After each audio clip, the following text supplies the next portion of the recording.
This is Chuck Schaefer, and in this video blog post I'm going to share why and how businesses should become social businesses. And I'll start by identifying the business problem that needs to be solved, which is that the skyrocketing rise of social media has created a digital divide whereby most customers and employees are social, but most businesses are not. The days of sales prospects engaging vendors in order to get the information needed for purchase consideration are behind us. Customers now complete about 2/3 of their purchase cycles online, asking social circles for their recommendations, consuming unsolicited customer opinions of their suppliers, and reading independent product reviews and customer complaints, all of which factor into the buyer's decision of whether any particular vendor will make their shortlist. A company's existing customers are talking with and about the company far more on social networks than on any communication or support channel managed by the company. In a similar way, attracting the best talent to the company and retaining those staff requires a culture of communication, collaboration, and transparency. Companies that fail this social mandate are simply less appealing to the best and the brightest. Businesses that wish to meet sales prospects, customers, recruits, and employees where they gather and better engage those constituents must themselves become more social. And to that end, many are becoming social enterprises for strategic reasons and benefits which include measurable financial outcomes. A social enterprise is simply an enterprise that leverages social media for communication and collaboration. But even with such a simple description, becoming social is often quite hard and prone to error for businesses. For example, many businesses view social media as just another communication channel to broadcast marketing messages which nobody really wants to receive. Distributing unwanted content is spam and pretty much the opposite of becoming social. Remember, social media is about evolving from push-based monologue broadcasts to two-way dialogues and conversations. If your social strategy isn't designed to generate engagement, feedback, and conversation, it's not going to work. Business leaders also have a hard time justifying social strategies, projects, and investments with an ROI. And generally the problem here is that they try to calculate an all-encompassing social media ROI, which is extremely difficult and unwise. Instead, it's better to determine the business processes that most benefit from social facilitation and calculate the ROI for these use cases using tight scopes and more defined boundaries. Becoming a social enterprise isn't a big bang or watershed event. It's a series of individual use cases driven by people who know how to be social and apply social strategies for mutual benefits. And when you recognize your prospects, customers, recruits, and employees are taking to social channels, which is excluding you from the conversation and thereby negatively impacting your business performance, it's time to become social. And here's a simple 4-step operational framework with some practical advice to become a social enterprise. First, get social with your recruits and employees. To better engage recruits, consider a blog as your first move if you don't already have one. A good blog personalizes the company, demonstrates company culture, democratizes participation to anybody that's willing to share their thoughts, and makes the company more transparent to recruits, all factors that collectively impress recruits. From there, meet recruits where they gather online, be it social networks such as Facebook pages, Google+ communities, or LinkedIn groups, or follow them on Twitter. And then get social with your staff by using tools that facilitate your existing business processes in social ways.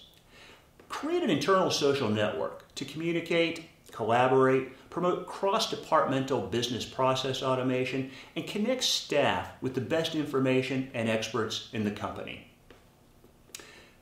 There are many tools for this purpose, including standalone products such as Microsoft's Yammer, Jive, or Socialcast, as well as business application integrated products such as Salesforce.com's Chatter or the Oracle Social Network.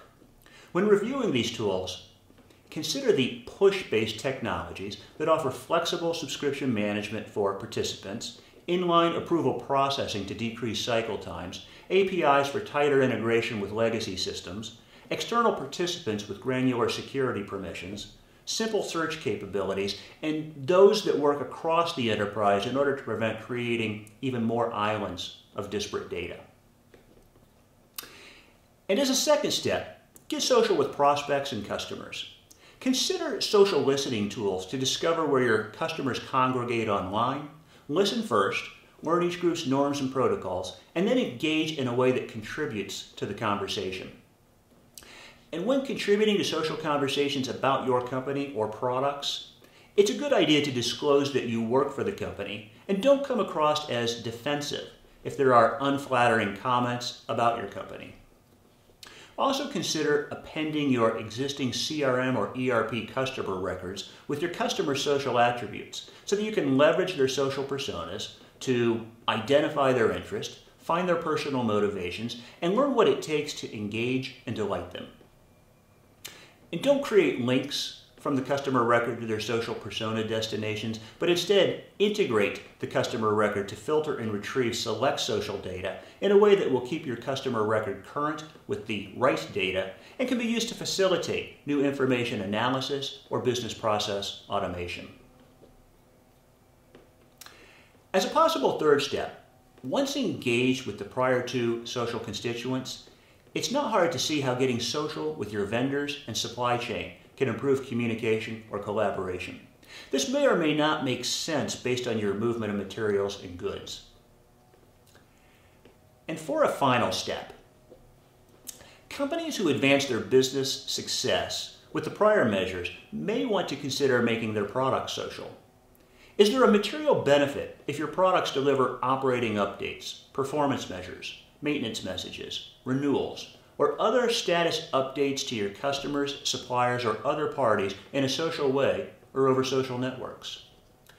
Toyota has produced its Cloud Car, also known as the Toyota Friend, which uses the Salesforce.com Chatter internal network to deliver car maintenance and other updates to its owner's dashboard or cell phone, or even directly to the owner's mechanic if authorized by the owner.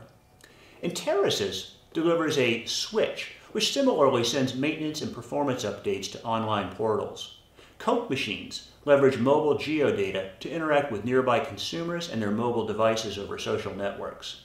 These are advanced social enterprise examples, but each is delivering competitive differentiation and financial benefits to the company.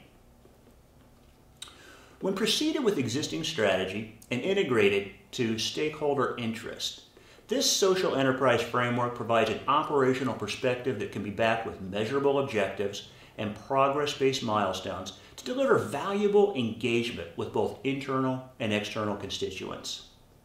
Customers are increasingly connected, social, informed, and plugged in 24/7, a trend that shows no signs of lessening. Companies that become social enterprises and meet customers in their preferred channels will clearly increase their customer engagement for both mutual benefits and company objectives. And companies that sit the sidelines and render social media as something for Gen Y will clearly lessen communications with their customers and lose market share to the competitors that engage and convert those customers.